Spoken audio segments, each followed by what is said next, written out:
Olá, meus lindos, tudo bem com vocês? Estamos aqui mais uma vez agora para falar de Isaías 13.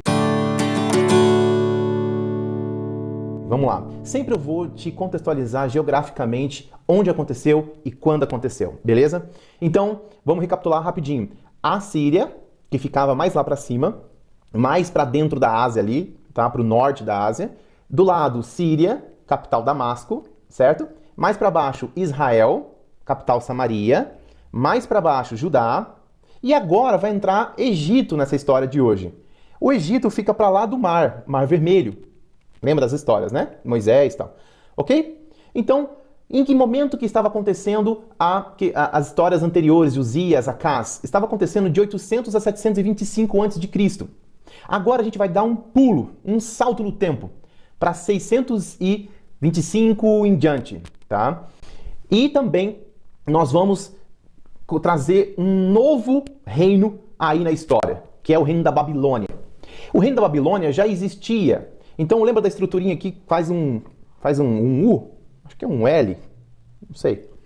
A Síria, Israel, Judá, Egito. A Babilônia sempre existiu. Sempre não, mas há muito tempo existe e fica aqui mais pro oeste, ok? Nosso oeste aqui, né? Mais pra direita.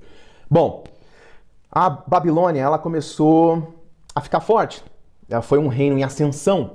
E aí a gente está falando de 612 com o reinado de Nabopolassar, que é o pai de Nabucodonosor. E Nabopolassar fez uma aliança com um outro reino, os Medos, que ficava pertinho deles. Acho que vai fazer quase um U aqui, ó.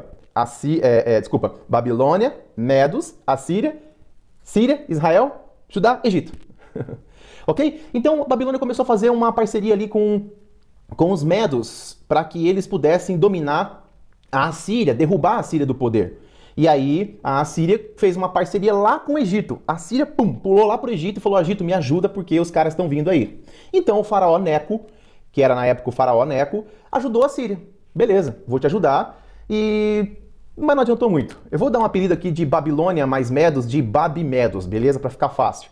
Porque os Babimedos se juntaram, atacaram a Síria, matou o rei da Síria naquela época, e o rei da Babilônia, que era do Egito, que era faraó, foi lá ajudar, mas não deu muito certo e caiu fora. E nessa ida de subir lá, ajudar a Síria e voltar, lembra que ele passa por Judá. E naquela época, Judá estava sob jurisprudência e jurisdição, no caso os dois, né, da gestão e da legalidade do Egito. Então, meio que Neco, o faraó, mandava ali em Judá, né? E a nossa história sempre em volta de Judá, beleza? E o que aconteceu? Nessa ida para ajudar a Síria e na volta, ele passou ali por Judá. E quando ele passou por Judá, ele caiu fora com o rei de Judá, que era na época Josias, era o rei Josias. E aí o faraó Neco matou o rei Josias. A história não conta, não deixa muito claro se ele matou, mas ele morreu, certo? E aí ele colocou Jeoaquim no lugar. É importante esses nomes, beleza? Por quê? Porque nessa de Jeoaquim ficar no lugar, a história avança. Avança por quê? Porque o Egito coloca o Jeoaquim, um parceirão, beleza? E o Egito também coloca um QG, um quartel-general, onde era antigamente a Síria. E aí o Egito colocou ali estrategicamente um posto militar para caso a Babilônia viesse atacar de novo. E se quisesse descer, entendeu? Não adiantou nada. Os Babimedos se juntaram de novo, acabaram com aquele quartel-general. O rei do Egito caiu fora de novo, voltou para o Egito. Inclusive isso acontece numa cidade chamada Carquemes. E aí o Egito, o faraó cai fora, beleza? Cai fora. Mas os Babimedos já estavam ali em cima, já tinha dominado a Síria, já caiu fora com o QG, destruiu o QG do Egito, expulsou o faraó. E aí eles pensaram: vou dar um pulo ali aonde? Em Judá. Tá aqui pertinho. E só Judá. É só Judá que não está na nossa estrutura aqui geográfica e no nosso plano de domínio do mundo. Foi o que aconteceu. Então, eles foram ali para Judá. E aí já entra quem? Nabucodonosor. E você conhece essa história. Nabuco vai ali em 605 a.C., então nós já pulamos aí uns 10 anos, invade Judá. E você lembra que os assírios tinham tentado, e a gente falou nos capítulos anteriores, que os assírios vieram dominando tudo, inclusive tem uma profecia, e até Deus falando, vocês que se atraem pela água de Eufrates, que é lá em cima, né? E aquela água vai vir e vai dominar vocês até o pescoço e tal. Que foi o que? A água, povo, soldados, exército, vieram dominando tudo, e aí Deus falou, aqui você não toca. Em Jerusalém você não entra. E foi o que aconteceu, eles até chegaram na província de Judá, mas não conseguiram entrar em Jerusalém. Beleza, a Síria então não conseguiu dominar, mas os Babimedos, mais agora a Babilônia, mais a Babilônia nessa parada. A aliança dos Babimedos foi mais para dominar a Síria, mas agora a Babilônia com Nabucodonosor chegou e pum, conseguiu entrar em Judá, conseguiu entrar em Jerusalém e conseguiu assumir ali a liderança sobre aquele povo. E aí, nessa primeira campanha, Nabucodonosor leva prisioneiro algumas pessoas para ser escravos, inclusive servos do rei. Levaram, inclusive, pessoas muito inteligentes, pessoas até bem conhecidas ali na região, que aí conhecido para nós também, Daniel e seus 3 amigos. Lembra? E aí Nabucodonosor leva essa galera cativa lá para Babilônia. E aí essa história você conhece, a história de Daniel. E o rei Jeoaquim fica agora respondendo para Babilônia. Bom, toda essa estrutura é importante você saber, porque aí entra, você agora entende um pouco o contexto que quando a gente lê Isaías 13. E olha só que interessante. Versículo 6 diz assim: chorem, pois o dia do Senhor está perto, virá a destruição da parte de Todo-Poderoso, por isso todas as mãos ficarão trêmulas, o coração de todos os homens se derreterá, ficarão apavorados, dores e aflição os dominarão, e eles se contorcerão como uma mulher em trabalho de parto, olharão chocados uns para os outros, tal. O que está dizendo aqui? É justamente dizendo Deus agora pesando a mão e inclusive fazendo uma profecia de destruição para a Babilônia, porque Deus não se agradou com o que a Babilônia estava fazendo. E tem uma profecia para a Babilônia. E olha só, versículo 9. Vejam, o dia do Senhor está perto, dia cruel de ira e grande furor para devastar a terra e destruir seus pecadores. As estrelas do céu e as suas constelações não mostrarão a sua luz. O sol nascente escurecerá e a lua não fará brilhar a sua luz. Castigarei o mundo por causa da sua maldade, os ímpios pela sua iniquidade, darei fim à arrogância dos altivos e humilharei o orgulho dos cruéis.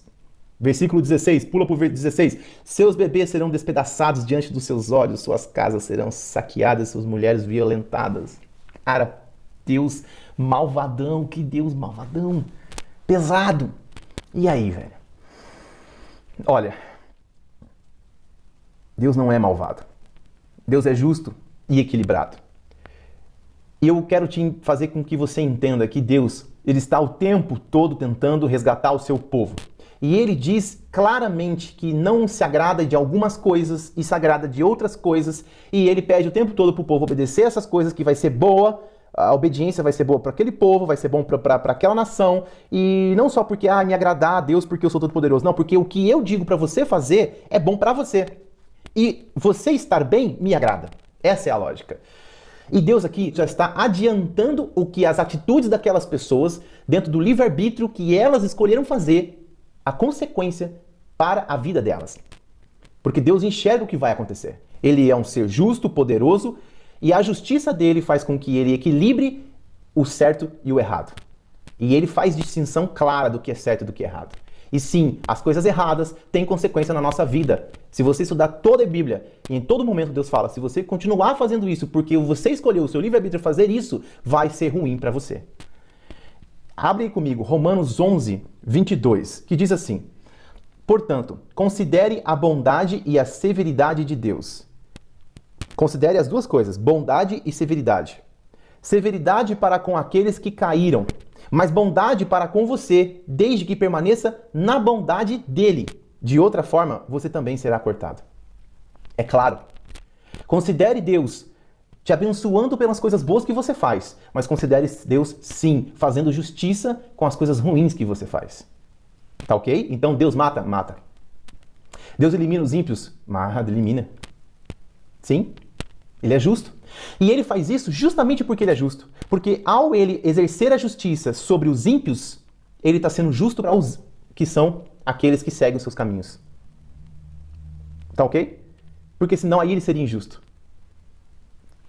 Os ímpios fariam as coisas como bem quiser e os justos fazendo as coisas como Deus quer, as coisas boas e corretas, e esses terem o mesmo julgamento do que esses. Não faz sentido, ok?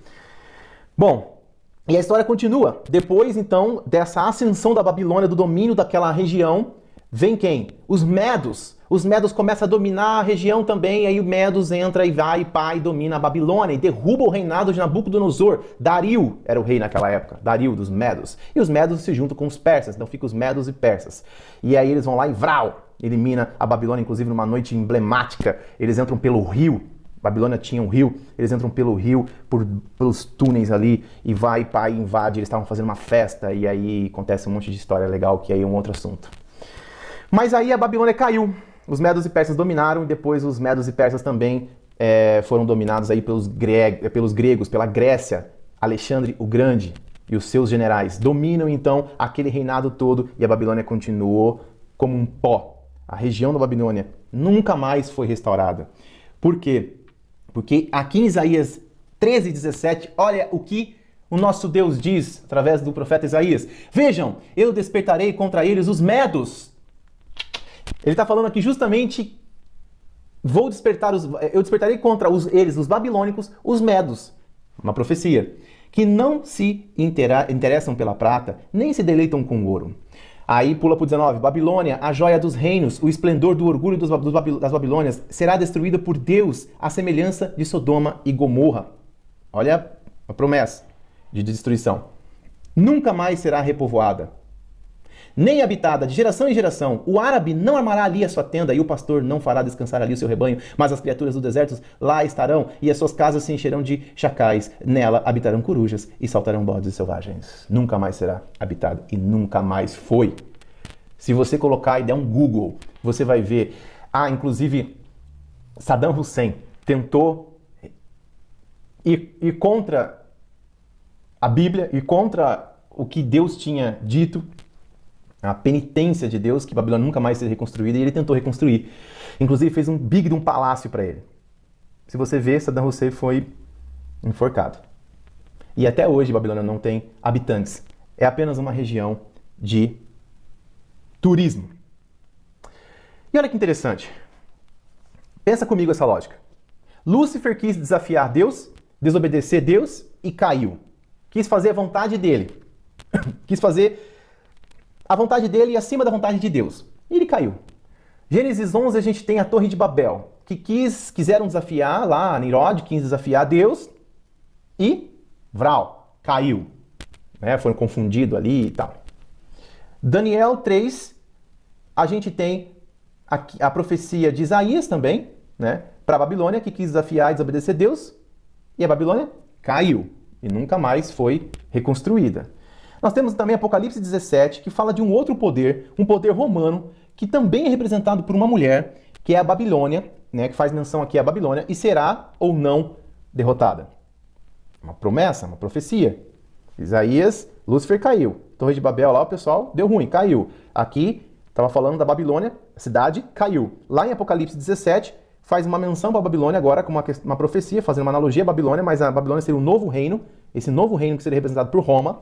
Então, se todas as outras promessas e profecias de Deus deram certo, será que essa promessa vai dar certo?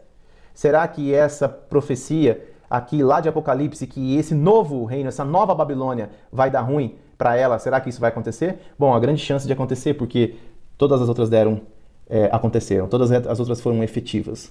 Bom, a minha pergunta mais uma vez, por que Deus se irrita? Por que Deus fica chateado? E diz que vai destruir esse reino. Deus deixa claro sempre, e eu sempre respondo essa pergunta para você. Vai lá para Isaías 24, versículo 5, e a gente finaliza aqui. A terra está contaminada pelos seus habitantes, porque desobedeceram as leis, violaram os decretos e quebraram a aliança eterna. Por isso a maldição consome a terra. O seu povo é culpado. Por isso, os habitantes da terra são consumidos pelo fogo, ao ponto de sobrarem pouquíssimos. Amigo, Deus é muito claro em dizer para você o que faz bem e o que faz mal para você. O mandamento dele é um mandamento claro em dizer que você precisa adorar a Deus sobre todas as coisas e o próximo como a ti mesmo. Os 4 primeiros mandamentos é a adoração a esse Deus, para que ele faça sentido na sua vida, para que ele seja reconhecido como o seu Senhor. Os outros 6 mandamentos são os mandamentos para você amar o próximo.